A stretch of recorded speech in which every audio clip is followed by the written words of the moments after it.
obviously was flat out into coppice, and as I went for the brake lever wasn't there. And the days you don't want to go training, or you maybe can't be bothered to do something, if Tim's doing it, I'll do it, because it's a competitiveness in us. You have two riders that are Tom and Tim Neve. I don't know these riders. I sort of knew what was coming to me, but at the same time, I wasn't probably in the best place, and I wasn't having a lot of fun with it. But it's not all doom and gloom, because I'm still riding motorbikes. I feel like I'm fast as I ever was. It made me feel inside like you do when you're about 7 years old on Christmas Day. They cut their teeth on the flat tracks of the UK and America before turning to tarmac at the age of 18. In 2023, both riders had factory seats in the Bennett's British Superbike Championship, but the season didn't quite turn out the way that either of them expected. With their usual openness and honesty, we sit back and talk about 23 and what's ahead in 24, and we also talk about a weekend at the VR46 Ranch with Valentino Rossi, the Academy riders, and their guests for the 100-kilometre weekend just a few weeks ago. That's Tim and Tom Neve. This is Off Track, the motorcycle racing podcast. Welcome, Tim Neve, Tom Neve. Boys, welcome to the show. How are you? Thank you. All good, thank you. Glad to see you. It's been nice. We finally got this done and underway. It's been a couple of months planning, because you boys have been busy. A year or so, I reckon. You asked me last time. It's been a year since we last spoke, I think.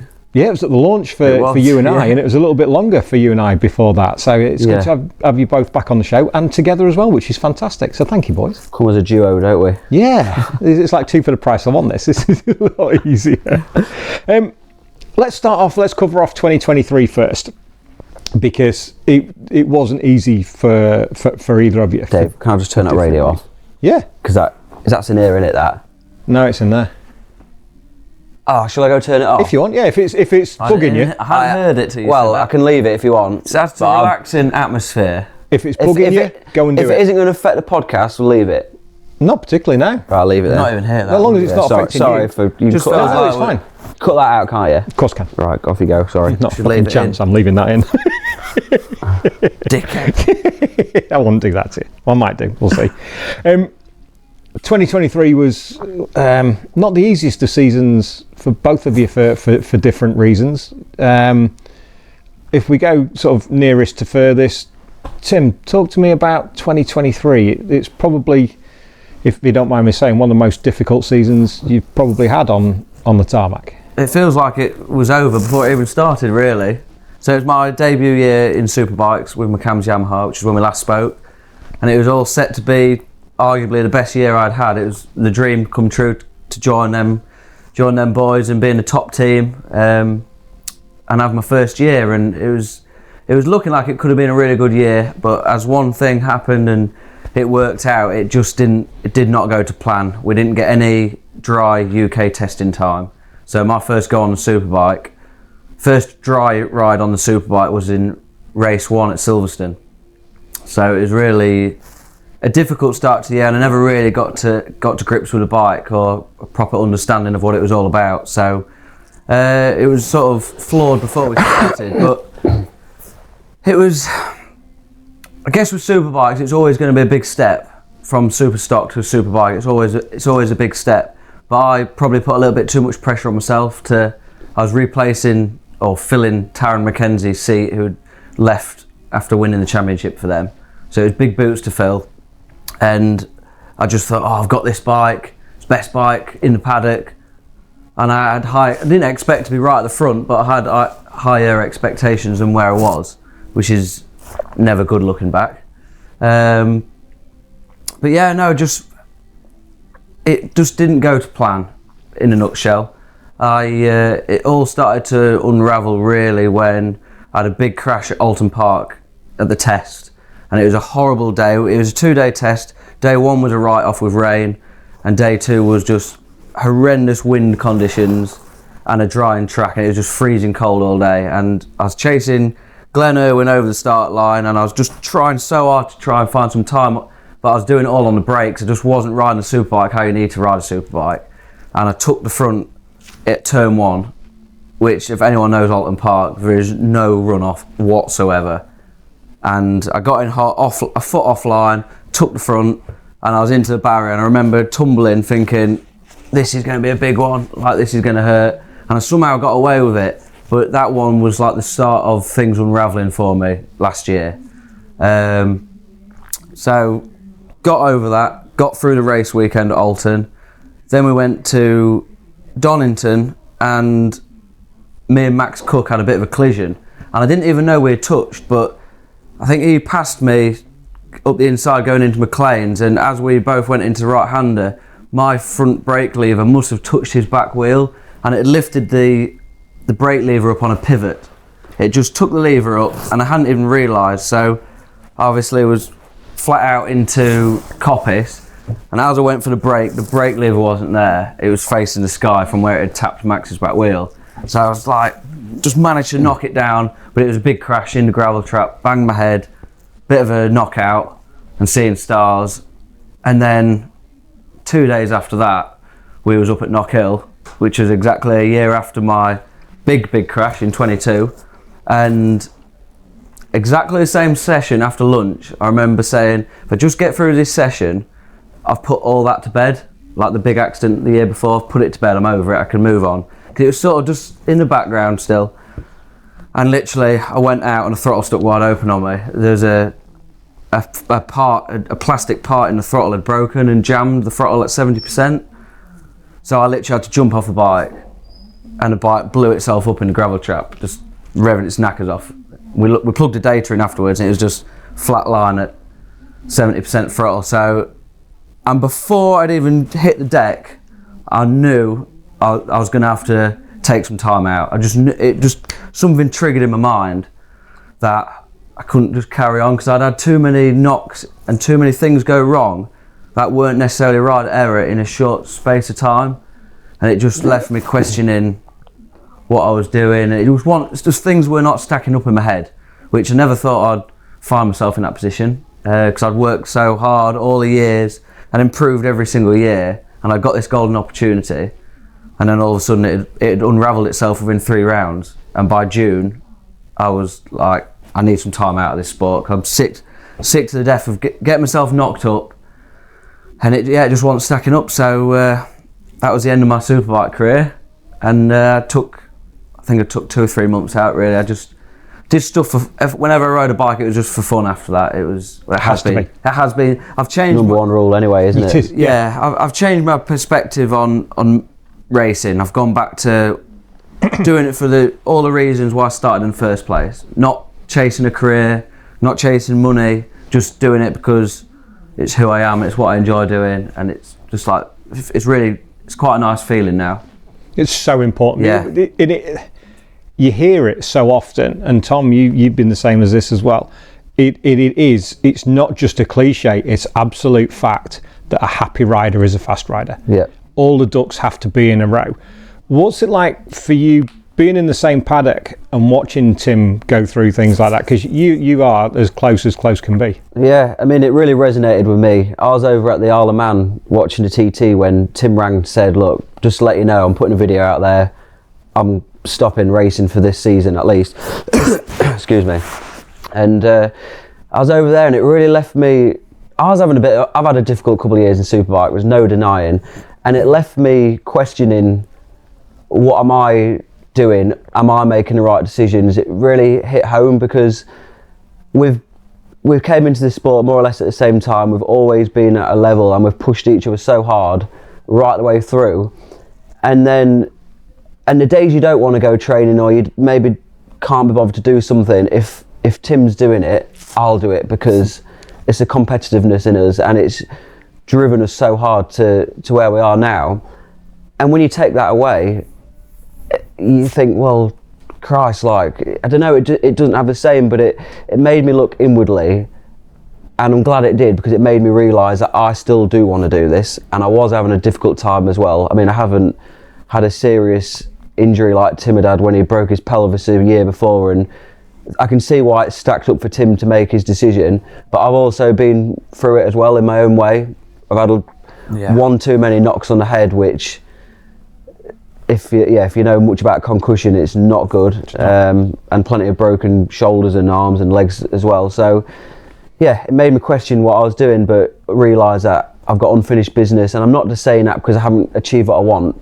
I genuinely love doing it, and I was had an afternoon the other day on the farm doing some work, and it made me realise I love motorbike racing. Not that I don't like farming. I love my roots, but we're so privileged to be able to do what we do, and when I look back at how far we've come, it puts a smile on my face. Like I do love it for the most part. Everyone has the ups and downs in racing, but yeah, I've learned from Tim's experience as well. Like he says about doing it for the right reasons, the enjoyment factor, and I've started spending more time at Champions Flat Track again. Like one of the reasons why we started racing in the first place was because of Pete Boast, and he's instilled that philosophy of bike racing in us, that you've got to enjoy it and have fun and have the right group of people around you. And even going, that's another story for later on in the show, but going to Rossi's Ranch again, seeing a real good group of people that push each other on, but they're there for the right, strip it all back, forget Moto GP, they're just a group of talented lads that are having a lot of fun, and they've just gone all the way. I don't think we didn't mean to lose that sense of where we'd come from or the fun factor, but I think we came into BSB a little bit later than most lads. We didn't get on the tarmac till we was 18. That was where I was going to go with it. So yeah. So we felt like we was playing catch up. We was racing again. When we got to BSB, actually we was 22. Was club racing at 18, and we were racing against 16-year-olds that was already as fast as us. So we was like, we've got to make it count. So once we started understanding we needed to train properly, we went all in on it, and it was like 6 days a week.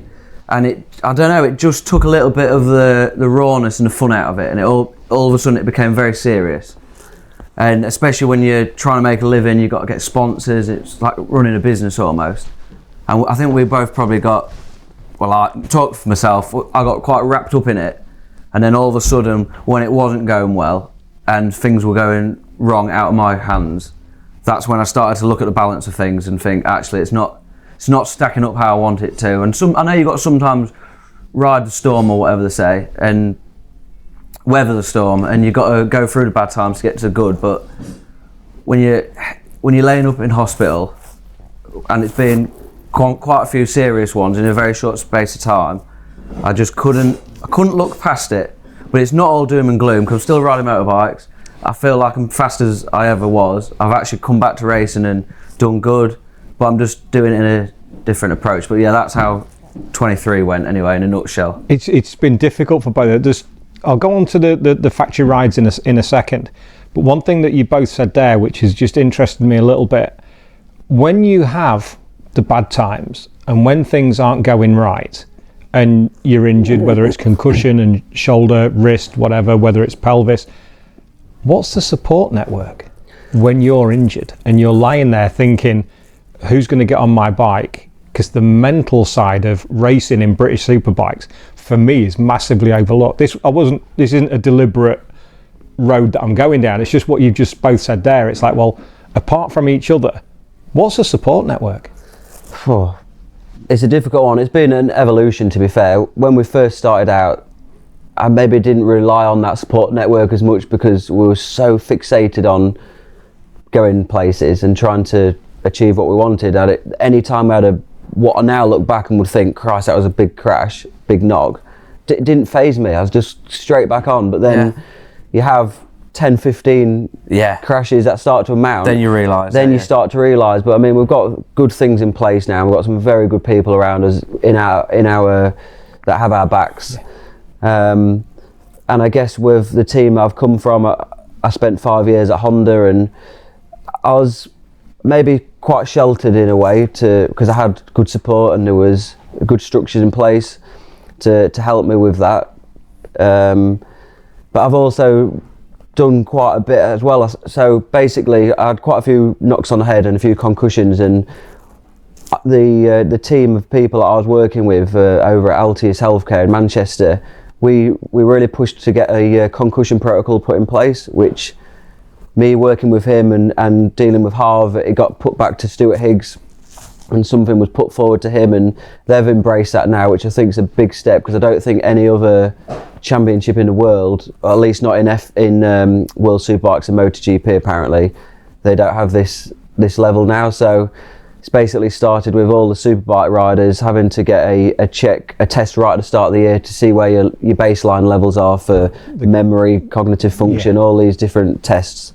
And then if you do have a crash, you go and do the same test again, and you compare it to your baseline, and you can see whether you're fit enough to be on track or not, which didn't go down too well with some riders and teams, but the majority said this is hands down what the sport needs. It's for the riders. It's for the bigger picture. Exactly. It's not sponsors, teams. It doesn't. Unfortunately, that doesn't matter. Rider health is most important. You need more for the riders. It's not just about us being selfish, because every rider would go, well, I'll ride for it because I need to get my paycheck and this and that. But it's not just you. It's the 33 other riders on track you're racing against.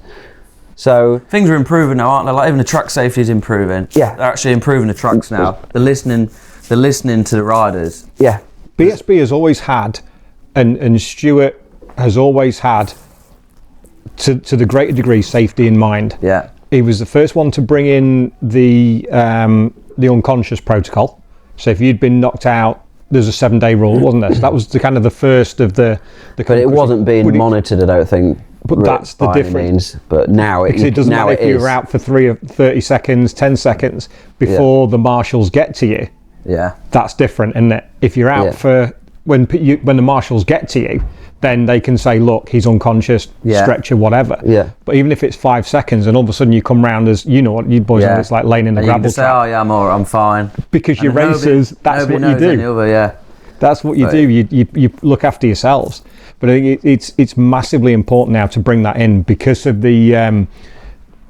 You see it in rugby and boxing and everything. It's no different to rolling through the gravel trap. Well, I think in football, rugby, it's even stricter, but it's different when it's a team sport because they're a substitute. Yeah, exactly. Whereas if we don't put our boots on, there's another young kid coming through who's going to take your ride. So it is different, and I can see why it's a bit of a sore subject with some people. But for the bigger picture, it's a step forward, and then obviously.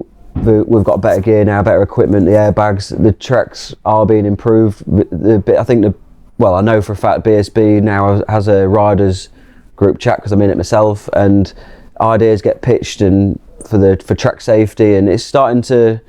Movement, isn't there? It's been listened to, it's been acted upon, and things are heading in a good direction. So everyone knows the dangers of motorcycle racing, but everyone also knows how good it can be, the thrills and everything else you get with it. It's why you do it's a deal we're all prepared to make to have the fun and privilege we have. So I agree completely. I think as well, and you react based on what your experience is as well. Like if you've had, I mean, when I had my big accident in 22 and I did my pelvis when the handlebar snapped, I was straight back on a bike way earlier than what I should have been back on a bike because all I cared about was getting back to fitness, and because I hadn't had a load of injuries before that, I don't think I'd ever had a big accident really, but up until that point. Yeah, so yours all came at once. It wasn't a problem, but then when the next few started, a load came at once after that, and all of a sudden that's why I was left questioning things. But never I think rains, if you've but not it pours, had that, right? if they come spaced out or whatever, I'd probably not be having this conversation with you. But it was what it was, and. That's the history of it now, isn't it? Yeah, it's given me a lot of perspective on things, and which is good actually. I'm pleased I've got a bit more perspective because I'm doing other things that I probably wouldn't have done if I had carried on with the BSB thing every year. I've ventured out and done other stuff in the racing game, so it's when one door closes, another one opens. I'm a big fan of trying to be in the moment. Yeah. But how difficult is that as a racer when you're wrapped up in a factory contract and you where you want to be, you where you deserve to be, but it's really difficult to be in the moment and understand just what's going on outside of that. Yeah, it is a tricky one, and going back to what Tim was saying earlier about doing it for the right reasons, and the number one rule is to have fun, and I guess I did lose sight of that a little bit. Things weren't going to plan, and there is some pressure in the teams, and I sort of knew what was coming to me, but at the same time, I wasn't probably in the best place, and I wasn't having a lot of fun with it.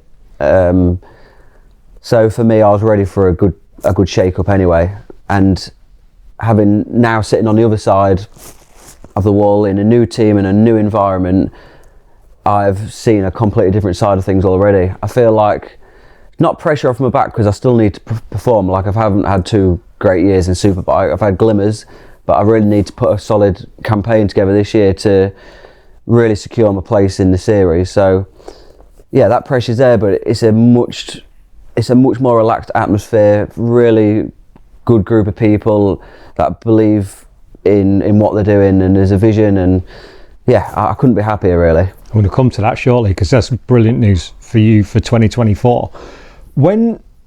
Here's a question for you both, because this intrigues me a little bit, because you, like you said, you came to tarmac late, and within 5 years, give or take, you'd both end up in factory teams. You obviously got there a little bit sooner. You had the little debut at Cadwell. When was that? 19? 18? 2018. It was 18, wasn't yes. it, when you got your debut on the Superbike? Yeah. But going straight into factory teams, was it too much too soon? Yeah, for me it was. It was when I got my debut as a wildcard on a Superbike, but then following that I had 3 years on a Superstock bike, which was completely the right decision, completely the right choice to step back down, learn my craft, serve my apprenticeship, so to speak, and then finally get back on the Superbike. And even then it hasn't been quite as plain sailing as I'd have liked, but this game is massively about experience, which we don't, I can't say I don't have a lot now because it's my 10th season racing and I can't keep playing that card, but in the bigger picture, we are quite late. We spent 3 or 4 years club racing before we really then were shown the BSB environment, which is a totally different learning curve again, whereas some lads grow up in that environment. So yeah, I mean, we spent 3 or 4 years just spannering for ourselves with our mate Billy, just completely winging it with no clueless, weren't we? Completely clueless. I mean, I remember my second year on a 600 riding around with a bent bike. I didn't know the headstock had been bent underneath itself for half a year. Bent swinging arms. Every time I hit the brakes, it would wear the belly pad out. But were you not both challenging anyway when you're doing stock 6 and coming in that? Eventually, when we finally got someone, got a good on, mechanic, we got Fred on the team, and then better bikes. And then all of a sudden, the results went bang. Straight bikes, anyway. Yeah. Sold all the bent swing arms. I can't help but think we could have bought a swing arm back in 2017. Yeah, might crab a little bit. Every time we crashed, we bent a swing arm. They're like chocolate on them ZX60s, weren't they? Yeah. But yeah, I can't help but feel we could have fast-tracked things. But then it makes you who you are again as well, doesn't it? So I don't know. Exactly. You can't look back like that. No, but it's something that I was interested in. Tim, what about you? You went through Hawk. Through that way into Superstock. I was desperate to get into teams, to be fair, because obviously I'd seen Tom went into teams like 2 years before me, so I was just was in such a rush to get into a team. But my first team I went to was not good. It wasn't where I needed to be, and I actually would have been better off doing things myself. And I'd saved a load of dosh as well because we spent a bit of money going there. So I think I learned something from it. It was a mistake, but I learned. And then when I eventually joined Hawk, it was a big step forward, and that came at a good time. Did 2 years with them in Superstock, and then I guess my break, if you call it, was when I went to Edwards, the Yamaha team with Edwards, the vodka people, and I was winning straight away. I did the double at the first round, and that was where things really picked up for me. Yeah, it was just... which is unusual on the Yamaha as well, wasn't it? Because it wasn't the stock bike of choice. That was a straight... No, it wasn't. I think I won the first Superstock race for Yamaha in 11 years or something, so it was quite... I was the only one riding the Yamaha that year. It was all Hondas and BMWs and Kawasaki, so it was quite good. But again, that was a strange year, obviously, because that was the year I had my big accident 3 rounds in. So it's like just when I got going, it's all unfolded and things have gone a bit pear-shaped, but it's all right. What's the biggest thing you've learned over the past 2 seasons about yourself? Oh. Boy, here come the deep questions. That is a which gives you a chance to think about this. Character building experience to know as many different things we've learned. I think biggest thing I've learned is just what life's all about. Yeah, it's deep, isn't it? Got the blinkers on. It's BSB, and nothing else really mattered. Didn't care about anything else, and now I'm like, actually, there's so much more to life. I love racing motorbikes, and I want motorbike racing or just riding to be part of my life for as long as I can do it for. But I realise there actually is way more to life. And I've seen aspects of what Tim's saying, but I'm definitely not in his headspace. The amount of times I've said, come on, like, you've had offers to go to join a super stock team, why do you want to do that this year? And I mean, Tim will tell you for his own reasons, but he's not bothered about that. And for me, I can't believe I'm like that now, because I've chased it. All I wanted to do is get the money together to go racing. Go back 3 years, you'd have chopped your arm off to go to join a super stock team. Forget a superbike team, super stock team. Literally. And even I'm like thinking, what's wrong with me? Like, why has it changed so much? And there's almost a part of me that wants to go back to like I was. But when I really think about it and I put myself in that situation in my head, I'm like, no, just my gut instinct's different now. That tells you it's right. My head's telling me, what's wrong with you? Just sign yourself up and do it again. But then when I think about it, my gut's telling me, stick to your guns. Like, you stop. And I can really remember how I did feel when it all went wrong. So the place I'm at now is I'm just doing stuff on my terms. I'm doing what I want to do when I want to do it, really. You've done a bit of flat tracking. I'm doing loads. I'm doing as much riding as I've ever done. Yeah, I'm doing more. Still doing serious level riding, but just on still my quicker than me, kid. Yeah. Well, yeah. You never know the thing is, you can't say where you're going to be in 2 or 3 years time. In a year's time, I might be 100%. racing for a full-time team ride again in a year or two's time. I don't know, but right now I'm just doing what feels right now. So important. I'm so chuffed for you to be in that space, and the same way for you, Tom, that you're slightly still on the other side of the fence for it. Yeah. Because I am still all in. Yeah. And like, you can vouch for that, can't you? Yeah. But it's important to know what you want. I've taken elements of what Tim's saying and his experience on board as well, which I think is key. I think you can almost get yourself way scared to stop as well. I think with a lot of lads that carry on because they think they don't know what else to do, or I might be speaking out of place there, but no, you're right. It's like it's a hard decision to step back, and I stepped out of it when I was riding for McAMS Yamaha, which is like huge. It's all I ever wanted to do was ride for McAMS Yamaha, and riding in super, and it was my job, if you like. So it was a hard decision to. I've never seen a reaction to a video that you got.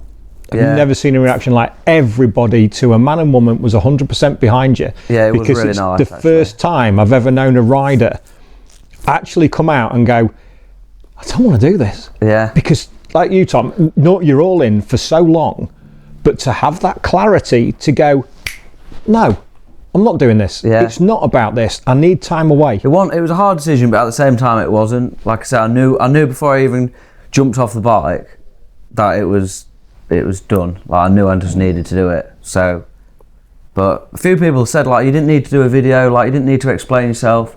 But I think that a bit of that is going back to, there's so many people involved in the sport and the team sponsors, and I felt like I owed it to the people that had supported me to get there, to give them the reason. And there's more people than I could ever list and message privately. So I just thought, I'll do a video, and it just was it quite cathartic as well to do the video when you press stop on the video? Put it out like, and just go, monkey off your back. It literally was like that, and then I was like, "Oh shit, what have I done? What have I done? No going back now. Can't go back." Now, I did obviously have them thoughts as well, but they never lasted too long. So, it is what it is. It's opened a few more doors, hasn't it? So exactly, and I think that's the important thing. You still got life on the farm. You've got life on the road as well with the production bikes and a bit of road testing. And I do question myself when I'm out on the farm and it's freezing cold and I'm shitted up to the eyeballs. I question what trimming your hedges. And Tom's getting on a plane to go ride in Portimao. Like, what have I done? But then this is the thing, you've always got a compromise, haven't you? But then a week later, we're off to Italy together to ride motorbike. So it was. Do you know what I mean? It swings and roundabouts. 100%. That's what life's all about. It is. Tom, when your time at Honda, I've got my own kind of from a detached point of view on it. For whatever reason, you never reached your potential with the Fireblade and the team, which was difficult to watch. You had an experienced teammate who, unfortunately, knock-ill again, was out for the season, didn't come back till late.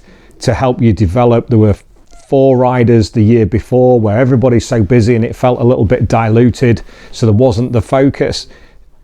I mean, I don't want to speak out of turn, but it didn't feel like there was a lot of development there, and I'm not putting words into your mouth at all. What one thing would you change if you could do last year again? Well, what I would change is I'm not going to sit here and point a finger and This is what I start don't want to slagging do. off this and that. That's not what I'm asking. Or making excuses, because there are no clear answers to this one. Yeah. I had 5 years there. The 3 years in Superstock were great. I won a Superstock championship, finished runner-up, moved to Superbike, started having a few incidents, a few accidents, a few knockouts. Nothing was ever clear or clean. That it was have a good weekend, have a bad weekend, and I never really got myself out of the hole I dug. But then going into this year, it was a fresh start. We had 9 or 11 days, I can't remember, of testing lined up in Spain. We go out there on day 2, we had a mechanical failure which locks the back wheel, spits me over the top, knocked myself out really bad again, and break my collarbone. So 0 testing, miss Spanish testing, UK testing, straight to round 1, back in a place where I didn't want to be, thinking not fit as strong as I want to be in Superbike. I'm not going into round 1 thinking I've done everything possible to fight, which I beat him on my debut. in one race. In one race. But Make sure you get that in. but everyone knows in BSB, if you're not thinking like that or feeling on top of your game, you're not going to go there and do anything. You can't have that attitude. You can maybe get away with it to some extent in the lower classes, but not in BSB when everyone there is there on merit. They've all probably most of them have got a British Championship to the name. Yeah. And it was difficult. So round 1 was actually all right. The aim was just to stay on and score points. But then round 2, I think I had another crash, and again another little tap on my head. And with what I've learned about concussion, every time once you've had that first concussion, you need say 3 weeks, for example, of nothing, not even really training, because you're not allowed to elevate your heart rate off without hitting your head. So I was straight back on the bike within 10 days after round 1, and then I hit my head again. But I'm not making this very clear. Basically, every time you hit your head within the set period of time you're meant to have off, the time period you need to recover doubles and doubles secondary and concussion, doubles. isn't it? Yeah, but it just builds and builds and builds. Yeah. And I must have hit my head probably 3 or 4 times within 2 or 3 months. Yeah. I was actually getting in really bad territory, to the point where I should have probably done, in hindsight, I probably should have done what Danny Buchan did, where he just stepped back. He had 1 too many and thought, that's enough's enough now. I'm not feeling right. And when I look back at times, I probably wasn't, but I've learnt a lot from that now. With You're getting some weird memory loss, weren't you? And yeah, there's loads of things going fuzzy on. head all the time. So, and yeah, I don't want to make a load of excuses, but that's where I found myself. Like, it all went wrong right at the start of the year, and then I was just up and down, and then my teammate had a really big crash, Andrew, when he snapped his arm in half, basically, compound fracture in 2 places at Knockhill. And yeah, I was sort of left to my own devices, and the team were supportive and they were there, but I don't know, it just lost. I don't want to say everyone had given up, but it almost felt like that. It lost momentum. Yeah, lost a lot of momentum, and I knew what was coming. I think they knew what was coming, and it was just, we'll serve the time, we'll do it. I never stopped trying to do a good job, and honestly, every weekend I came away from a disappointing round, I honestly believed the next weekend I was going to put things right, and I never stopped believing that. But it just ground down, and then I went at one point. I really just stripped things back and thought, right, I need to stop taking my training quite as serious. Just really stripped things back, and I went over to Europe with Tim to help him do the flat trekking, and this was prior to the last 2 or 3 rounds, and my last 2 or 3 rounds were good again. Yeah. I didn't crash the bike. Bit of a reset, wasn't it? Full reset, every round in the points, and it's cliche to say it, but I honestly feel the last few rounds, if that had been the start of the year, it'd have been a totally different season. I started to feel a lot more confidence with the bike. I was really enjoying my racing. I was in the points. I was having a few top 10s again, and yeah, a little too late maybe, but I know the I know I seriously a big change needed to happen. So I've got no bitter feeling or anything about leaving Honda. It was a complete mutual thing. It needed to happen. I needed to get back to my true self. I feel like I lost quite a bit of my character. Back to basics. If you like. Yeah, exactly. So while we're on the subject of 2024, we'll come back to you in a second, Tim. GR Motorsport, Staff Connect Kawasaki, a whole new plan with Brent Gladwin and Storm Stacey for 2024. Yeah. That's, for me, I think that's a great move for you. Yeah, I honestly did not know where it was going. At the end of Sheffield. At the end of the year, I didn't. There was no option there. I hadn't really been talking to anyone. It was just we'll finish the season as best we can and see what happens. But while I was, like I say, I'd stripped things right back. I took a big step backwards. I went out to Europe with Tim flat tracking, and funnily enough, that's when Brent called me for the first time. It was an unknown number. I didn't know. I've never really had any dealings with Brent in my life, and he said, "Look, come see me at Brands Hatch at the last round." So I went and sat with him on Thursday afternoon. As soon as I got to the track, literally went straight to his motorhome, shook hands with him there and then, and couldn't have been happier, and I've not looked back. You went out to Portimao on the Stocker. I saw the video today that they'd put out. Yeah, it was the hardest kept secret for me for ages, because as soon as you get something lined up, you just want to tell everyone, tell my personal sponsors, and just get things moving. Also, you want people to know that you're still a superbike rider. So it's taken a long while to get things out there. But yeah, we had a secret test at Alton right at the end of the year, just to have a ride on a ZX10. I've never ridden a Kawasaki 1000 before in my life, so we just took the Stocker. Alton was a bit of a waste of time, to be honest. It was cold and wet, but it was good just to ride a bike, and I was quite impressed with things, to be fair. And then we went out to Portugal first weekend in December. Again, just didn't share anything anywhere on social media. It was just a opportunity to familiarise myself with my new crew chief and mechanics that I've got this year, and just get some good feeling. And I've certainly got, I'm in a happy place. I'm excited. Everything feels like the jigsaw's coming together and things are aligning, and yeah, it's all good. It's going to be very positive for 2024. That I think it's the rest and reset that you need. Yeah, and just reignite the fire again. And if Brent can't reignite the fire, yeah, is a character to say the least. With he's been really good so far, I say. And he'll continue to be so. Yeah, no, he's a right character. He makes me laugh, and Storm will keep you on your toes and all. Yeah. Well, we actually went to Portugal. They brought Storm out as well. It wasn't just about me and my side of the team. It was a bit of a thank you to Storm as well for doing a good job, because he really stepped his level up last year. Agreed. And we go back with Storm quite a long way, to be fair. We used to know him when he was an 8-year-old kid. He used to come up here to the flat track shed when it first started out. His old man would bring him up and would go flat tracking, beach racing. We had a couple of trips to Spain with him, and yeah, I mean, he was a young lad at the time, and we're a few years older than Storm, but it was good fun. And then we've sort of gone off in our own direction, and we're back together. And I shared a hotel room with him over in Portugal, and he's actually a real nice lad. Not sure about his singing though. His karaoke. Yeah, karaoke every night on the trot was. I thought if this is a snippet of what's to come this year, it's going to be a long one. No, jokes aside, He doesn't even need a drink, does he? No, just flat out on it. He's all the time. He comes. His good lady lives like 10 minutes from us.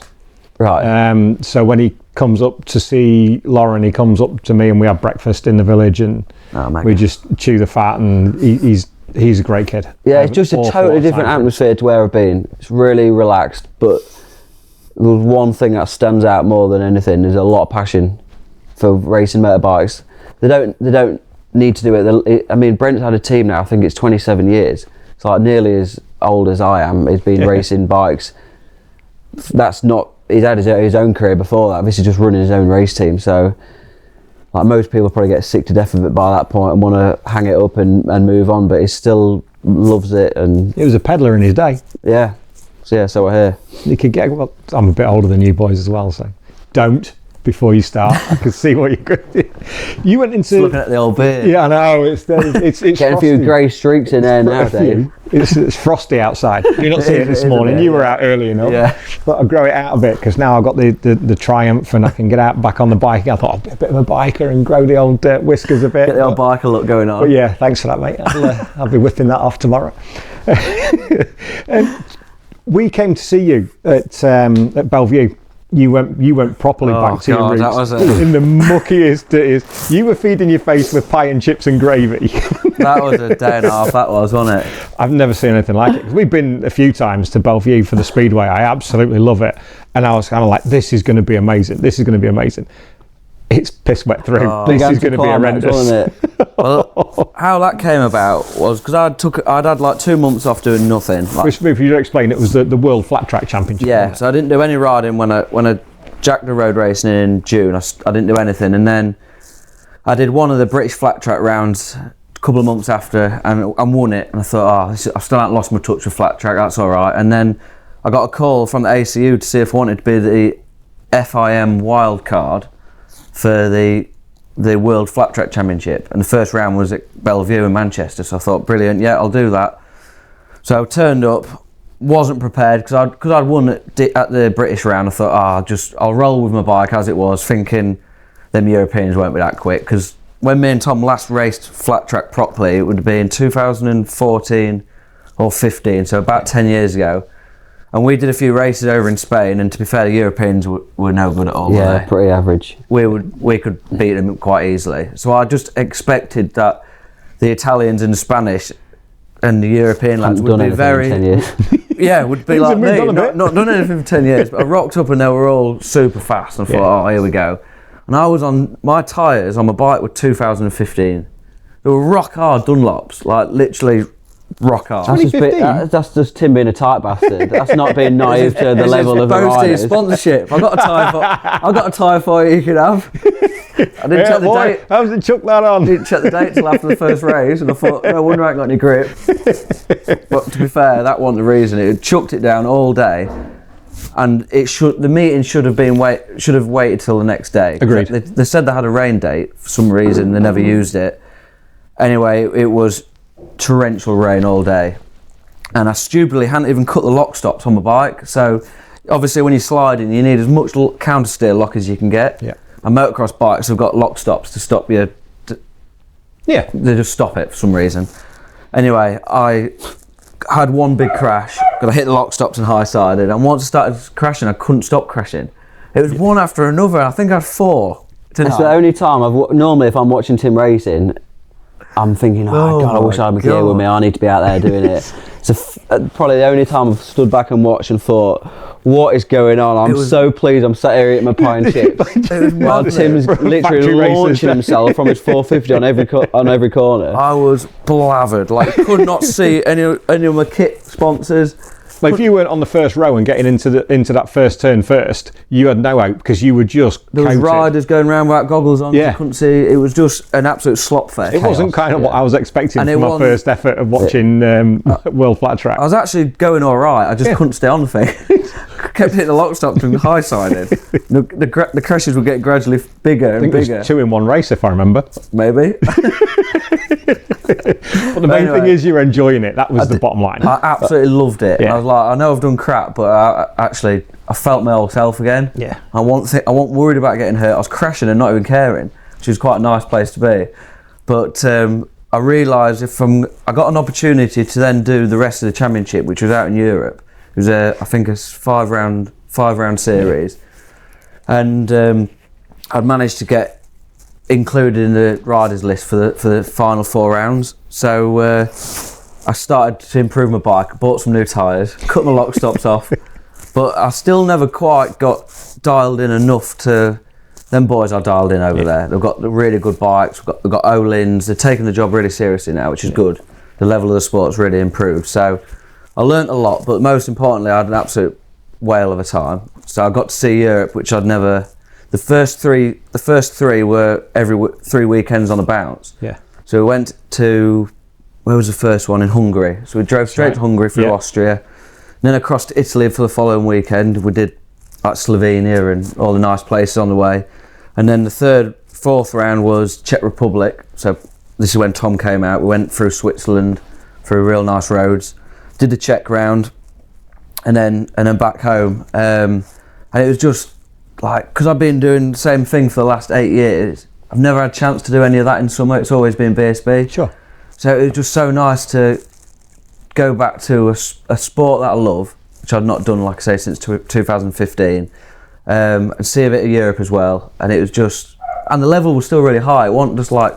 I mean, you got Sammy Halbert coming over from America, who's a pro flat tracker over there. Oh, yeah. A seasoned pro, like, is a veteran of the sport now. He's still a young lad, but he's so quick. And he wasn't having it all his own way. No, there's some real fast Italian lads, Dakar riders doing it. There's a real good mix of riders from all over the place. So it was really good fun. And then I actually got a go on a super sport bike. I went back after the Czech round. We went back to Donington. That was a bit of a disaster. I had to go on a Gearlink super sport, which it's just weird how you go from stepping back thinking that you might be done to then all of a sudden there's loads of opportunities coming up. So it was just a real nice end to the year. But I suppose the important one was I did super stock at Cadwell. That was like a big one for me. So it was Boasty that actually got me back on the tarmac last year, really. He sort of said, get you sent up to Cadwell and we'll do a track day together and just see how I feel. And the first track day I did, I remember Tom asking me at lunchtime, are you enjoying it? I was just like, it's all right. I just could not get into it. It was weird. And then I went and did the Honda test with Tom a few weeks after. And went really well. Ended up doing like a really good lap time. I think it was the fastest I'd ever been around there on a stocker. And I thought, we're not actually too far off. And I was really enjoying myself and the bike was going well. So we entered Cadwell and it was like a dream weekend. Probably one of the funnest weekends in road racing I've ever had. Just every session was in the top 3. And we ended up winning the race. So it was just perfect.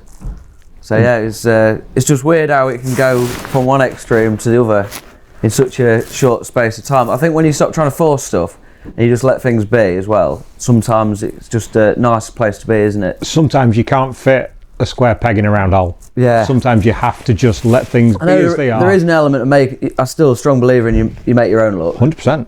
But the harder you work, the you've got luckier to take the opportunities when they come, but when you just take your foot off the pedal a little bit and just relax, it's a different approach, isn't it? Yeah. And people that know, and the same with you, Tom. Depends what you want out of it. Yeah, exactly. I suppose if you want in that big career in it, then you've got to make it count. You have to invest in it. But I still want to be able to do it at a high level and show people that I can do it, and to myself that I can still do it. Cadwell did, didn't it? That sent you off into the autumn and into the winter, going, actually, if I want to do this. But the priority now is fun rather than a career, which is different. But speaking of fun, this is the bit where I'll pull the chair for, because you've been, and everybody when you went out to Italy and you did the 100k at the Rossi Ranch, the 100k weekend with all these glittering stars, you amongst them.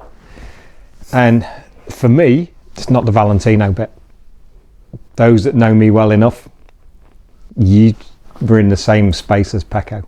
Ah, is it your idol? He's my boy. Has been as regular listeners to the show and regular viewers. Nothing comes close for Rossi. Well, we've got a selfie with him on the dance floor, Dave. I don't want to brag about it, but you know, it's in my. Send it to me and I'll Photoshop it, and it can be me. One of my great friends, we were talking about Harry earlier on, who we did the previous podcast with. He worked with Pecco at Mahindra in Moto 3 when it was Pecco and Jorge Martin, and he just said then he's just the nicest kid. He's polite. And I like good people, and Pecco, he was telling me Pecco is good people. He's polite. He'll do this. He comes and says thank you to the mechanics, and by all accounts, he's not changed.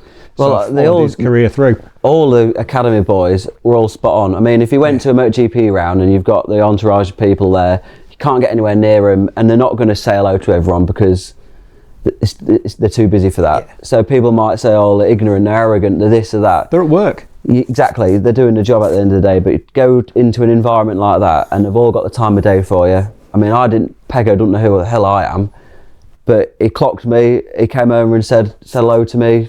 He didn't need to do that.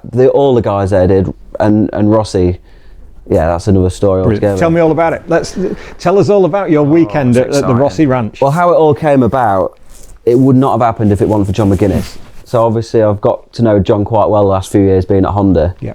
And he's been mega. He's been really good to me, and got quite friendly with him. And he's been saying, he's on texting terms with Rossi, by the way, and he's been saying to me, I've had an invite to do this race for a few years now, but I don't want to do it. I won't be any good at it. And I thought, what? Like, even if you're not going to be any good, why wouldn't you want to go for one?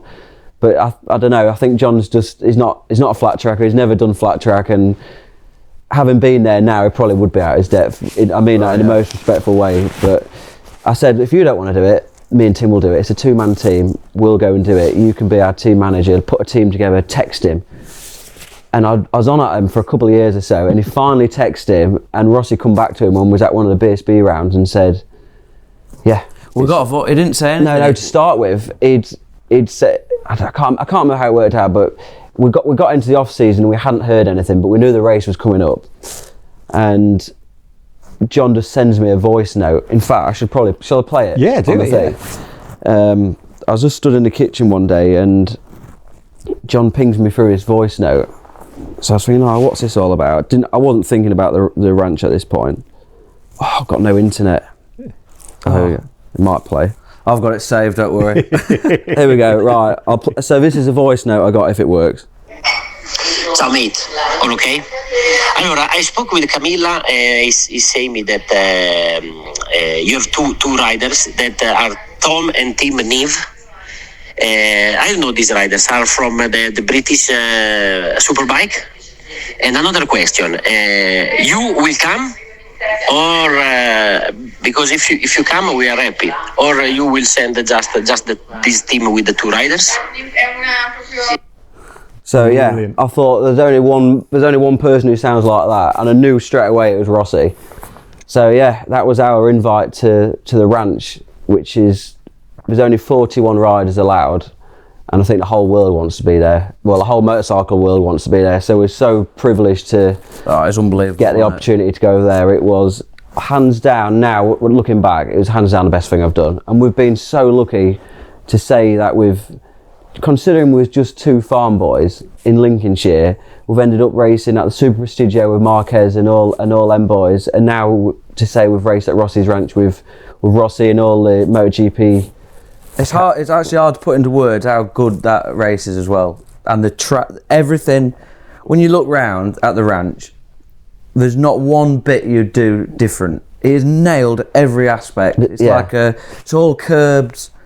It's on a massive hillside. It's Beautiful landscape. Real big valley, mountainous valley with olive plants everywhere, and it's like a GP track with dirt, and it's just. There haven't been many things probably since I started road racing that have excited me to this level. Like, you see your new bike for the first time, it's all exciting. You see the new team, the new truck, with things that are exciting.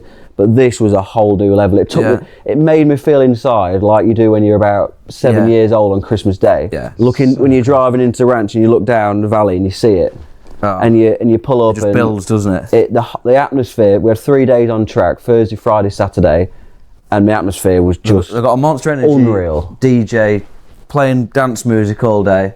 After the race, everyone's on mulled wine. It was crazy, wasn't it? But it's not open to spectators either. So Rossi's got I think there's about 200 guests or something, so it's quite a exclusive, personal event, and all the riders were chatty. You all go up. He's got like a games room upstairs. It's a clubhouse, isn't it? It's like a clubhouse, with all memorabilia from all the riders that have done it over the years. But you've got their internal academy championship that they have at the ranch. So not alongside their 19-20 round of MotoGP that they've got, they must have their own 12-round championship. So they're riding all the time. Oh, yeah. And you've got a list of riders from Morbidelli, Pecco, Mino, the Marini, they're all on there.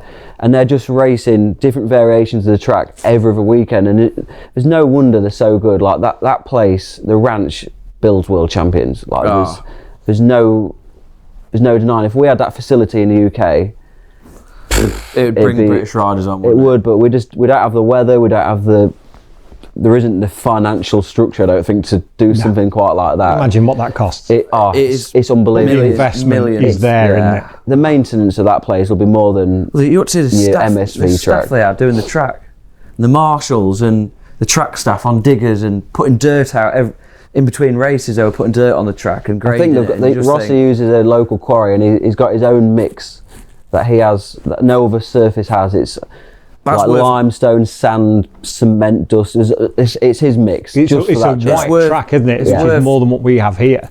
Yeah, I think it's worth mentioning the surface is like nothing we've ever seen. Well, this is what I was going to ask. You boys have raced all over Europe. You've done the Super Prestigio. You've raced in the UK. You've raced abroad.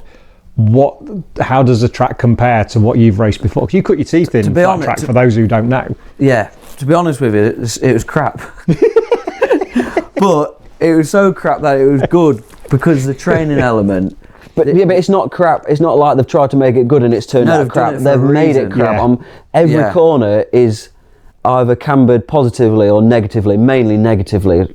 Yeah. So it's on average, say a 206, 207 a lap.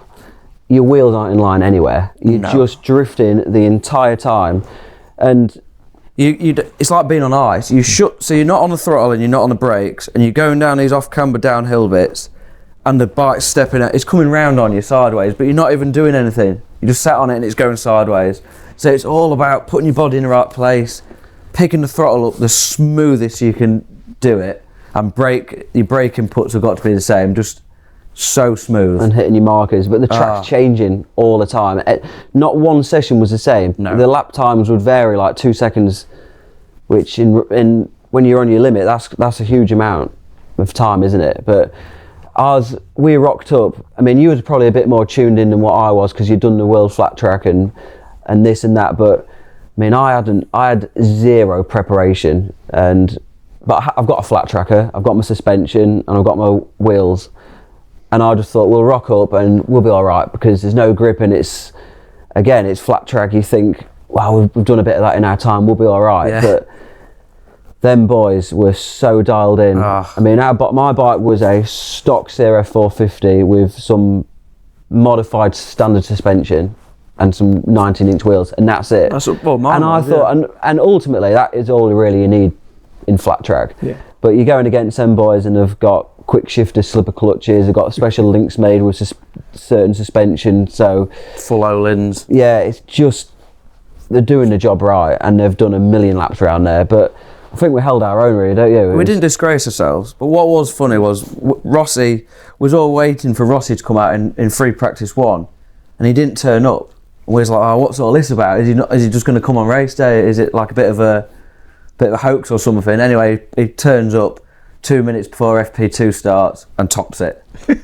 And like everyone had done a million laps in FP1 and you just think, flipping heck, he hadn't lost it. Like 40 odd years old, he's some boy, isn't he? To be able to do that, it's still smoking the young lads.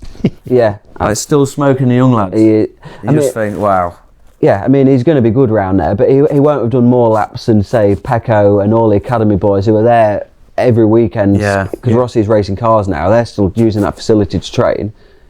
You got Pecco, who is on top of the world, the best rider in the world at the minute, 2-time world champion, Moto GP world champion, put the right age, right maturity, everything, and Rossi was just running rings around him, and you think, like, he is so good. Yeah. To watch him, to stand on the bales and watch him, I was just like a little kid I was. Nothing wrong with it. You've got to have the passion for the sport, haven't you? If you don't get excited by that, you're in the wrong sport. Yeah, but you can see why he's so the fan favourite and why he's still so good. Like, we never saw him not smiling. He just got to be, I think he's the happiest man on earth. Yeah. I want whatever medicine he's having in the morning, If you'd done what he'd done and you had his missus stood next to you, you might be on top and you had his bank account. Yeah, there's a few zeros after that, isn't there? Yeah. I'd rather be a tenner behind him than a quid in front of where I am now. Yeah, absolutely. What was the highlights for you there? What's the memory that stands out the most? Well, we should probably say we finished 13th, which is like it was mid-pack to be fair. I was going to say getting Uncle Tim dancing on the dance floor on a Saturday. Yeah, no, that wasn't the highlight. I'm just saying for anyone who doesn't know how we actually You're just did. behind Remy Gardner and We lined up. Moto 2 world champion. We started 13th behind Remy Gardner and Pedro Acosta. They were a team. You don't get a lot of Two Moto 2 world champions. Yeah, exactly. I actually got us into 12th. I passed Remy, right? Real good race with him in the first stint, and then Tom. I gave it up. Tom cut the track, got it wrong. Yeah, it's really hard to explain without the layout. But basically, the track you join the track, you do the infield, then you exit the track on the same. I don't know how to explain it. I won't bother. But basically, you come onto a part of the track and come off the part of the track. So you'd run the same part on one lap. You'd run the same part of the track twice. Okay. And I missed the infield, which is easily done. Like, Yeah, it's really, really Well, easy that place done. it's 4 or 5 different. So someone will be starting the infield lap, and another person will be exiting the track to do the It's long hard loop to round the explain. back.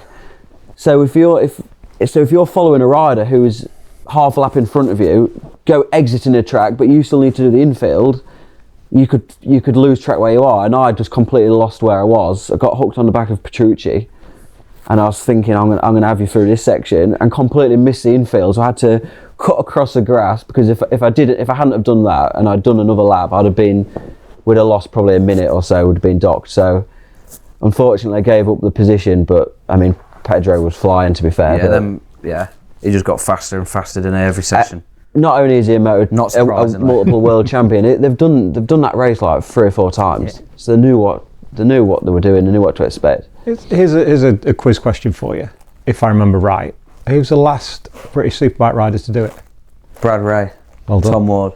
Yeah, and Jake Dixon has done it as well. Jake's done it as well. Has hasn't he? Yeah. I think that I was didn't know he'd done it. I think Jake did it last. Yeah. So it was the last British. Ian Yeah, Hutchinson. Guy Martin's Guy's done it. I think for British Superbike, I think Brad was the last one, because it was a Dainese thing, wasn't it? Yeah, a few years ago. Because he's always worn Dainese leathers. And Yeah. So he got the same with Wardy. I don't think any farmers have done it, Dave. This is the key. I don't think any farmers This is have the done key. it. I don't, but let's be fair. To do what you boys have done in the short space of time that you've done it, for me, is brilliant. I don't think it should be underestimated. At that point, I said, if I don't do anything else now, I don't care. Jokes aside, like it was a memory for life, isn't Yeah. it? Just unbelievable. Because you've done the Super Prestigio with Marc Marquez, and I think Scott was at This was just a different thing, different vibe altogether. that just didn't work for some reason, did it? Well, we were so young. That was at the start of our racing, really, if you like, and we weren't exactly used to it or prepared for that like environment. Was that 14? 2014, yeah, we was 19 when we did that. But it was just the first big thing we'd ever done. It was before any of the BSB, so we weren't used to like high pressure environments, and we were super fast. I think, well, I qualified in front of Marquez. I was second out of 48, and you were 5th out of 48. So we was really fast. As soon as the racing came, heads just fell off, and we was crashing, and it was just couldn't get the start. Didn't know how to get off the gate properly, and it just didn't come together. The speed was there, but we didn't have the race finesse. But it wasn't racecraft, if you like. I think if we went back now, would be it'd be different. Yeah, we've come on leaps and bounds. We didn't. Maturity. Yeah, that's the biggest thing. yeah. It's experience, But isn't it? You can't buy experience. But it wasn't as exclusive. You say it wasn't exclusive. We was in the same environment at the time with all the Moto GP riders, but it was different. Being at Rossi's Ranch, it feels like a fun thing, wasn't it? Yeah. It was like well, the Super Prestigio was a Saturday race, and that was it. Yes. Whereas Rossi's was like a Thursday practice, Friday qualifying, and then Friday night they have the Americana race, which is on the oval part of the track. It's not just an oval, it's lefts and rights, but on the oval, under floodlights, and it's a cutthroat, what's the word I'm looking for? knockout. Knockout. Okay. So there's an A race and a B race, and we didn't qualify to get into the A race. So there's 23 in the B race. And basically, it's a 2-lap race, and every single race, 5 riders get removed. Oh. So it's cutthroat. Yeah, brutal. So, and it takes it down to only 2 riders. 4. No, it's the last 4. Oh, So the 23 get weaned down to 4, and then the top 2 of that go into the A race. Wow. Join the fast 18. Yeah, so only 2 go through. Yeah. So I got I ended up, I think, 20th out of the 41 riders. So I didn't get through to the A final, but I got knocked out one round before the B final. Almost as late as you could do. Yeah, before I didn't. It was all right, but so that was Friday night, and then the Saturday was the race day, which is like just under 2 hour race. You have a practice in the morning. It's capped at 50 laps. Yeah. Okay. So you can't do more than 50 laps, 200 kilometres. And you have to. So it's a two. You have your own bike, but it's a two-rider team. Yeah. And you're only allowed to do 5 laps at a time. You come in, you swap the transponder from one bike to the other, and the next rider goes out. Wow. And at 50 laps, the first person across the checkered flag wins, and obviously Rossi and Marini won.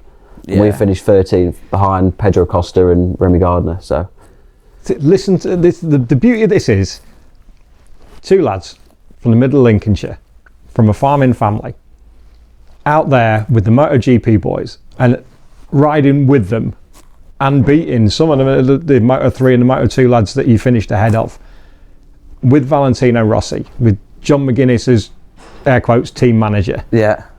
Not a bad way to end the year. Oh, it was unreal. When you look not around, a bad way to start the year. it was January. January. Yeah. Sorry, yeah, The not a bad only way to start the way year. down. Yeah, it was only a couple of weeks ago. I'm forgetting where time's gone. January. We're on the 97th of January, I think, today. Yeah. But then to top it off, the Saturday night, we was all treated to Rossi wine and dined everyone. All the riders got invited to this special venue for a fancy 5-course meal, and Rossi was on the decks all night DJing. Brilliant. And he was drunk as drunk, but he was just on the decks till like 2 in the morning. He does that at Severino's in the MotoGP paddock, doesn't he? He can throw some tunes. It was unreal. It was class. And we had our good friends and helpers, Pete, Steady, Uncle Tim, and Gary with us. And like Gary said, he hadn't been on the dance floor for 40 years, and we managed to get him up, and he was loving it. So it was just one of them trips where it was just every part of it was mega. Absolutely brilliant. Boy, we're getting. I could sit and talk to you two for another hour. It's been absolutely brilliant. We haven't, bless him, we haven't even mentioned Boasty. He's around the back there, and the influence he's had on. Let's do this again. Let's do this later in the summer. Get you underway a little bit with the Superbike and the new team. See what the early spring and early summer holds for you. Need to find something to do, don't I? Give you something to do. Yeah. Digging holes here, there, and everywhere. Looking after your lake. You'll find something to do, riding around. But let's do this in the summer again, and let's find out where we are, and then we'll bring Boasty in as well, because I know he's been such a massive part of your career and this at Champions Flat Track School. So let's go and get changed, and you boys can give me a schooling. Ready to get some leg ache. I think, as always. It's a brilliant, boys. Thank you so much. Thank you very much. Absolute pleasure. Cheers, Dave. Ladies and gentlemen, Tom Neave. Thanks very much. We'll catch you next week. Thank you.